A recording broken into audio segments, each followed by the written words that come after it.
பாவம் செஞ்சவன் தான் இந்த மாதிரிலாம் வந்து இது போன பிறவி இந்த பிறவிங்கிறது சொல்லி இந்த மாதிரி சொல்கிறது தப்புன்னு சொல்லி அவர் ஆர்கியூ பண்ணுறாரு.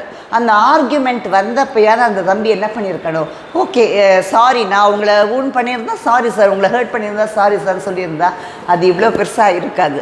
ஆனால் நம்ம ஆளுங்க யார் சாரி கேட்டிருக்காங்க? எந்த இடத்துலையுமே சாரிங்கிறது பிடிக்காத வார்த்தை தான், ஆனால் அது எந்த இடத்துல யூஸ் பண்ணணுங்கிறது இருக்குது. ஒன்று அவாய்ட் பண்ணுறதுக்கு ஒன்று அவாய்ட் பண்ணுறதுக்கு ஒரு பெருசாக ஆகாமல் ஒரு இஷ்யூ இருக்கிறதுக்கு சாரி கேட்குறதில்ல. ஒன்றுமே ஒரு பெரிய ஈகோ, நம்ம ஈகோ ஒன்று குறைஞ்சி போகிறதில்ல. இதில் எல்லாருக்கும் ஒரு ஆட்டிடியூட் தான். அது ஒரு பெரிய இது. அந்த பையனுக்கு அவங்க சொல்லி கொடுத்துருக்கணும், அவங்க வீட்டில் சொல்லி கொடுத்துருக்கணும், நீ அவாய்ட் பண்ணு தம்பி, இந்த மாதிரி பெரிய இஷ்யூ ஆகிறதுக்கு முன்னாடி அவாய்ட் பண்ணுன்னு. ஆனால் இங்கே எவ்வளோ பேர் நம்ம பாலிட்டிஷியன்ஸை யார் அப்பாலஜைஸ் பண்ணியிருக்காங்க? இப்போ இவங்க எல்லாம் சேர்ந்து அந்த பையனை அப்பாலஜைஸ் பண்ணுறதுக்கு ஃபோர்ஸ் பண்ணுவாங்க. பட் யாருக்கும் இங்கே அப்பாலஜைஸ் கேட்குறதுக்கு, அப்பாலஜி கேட்குறதுக்கு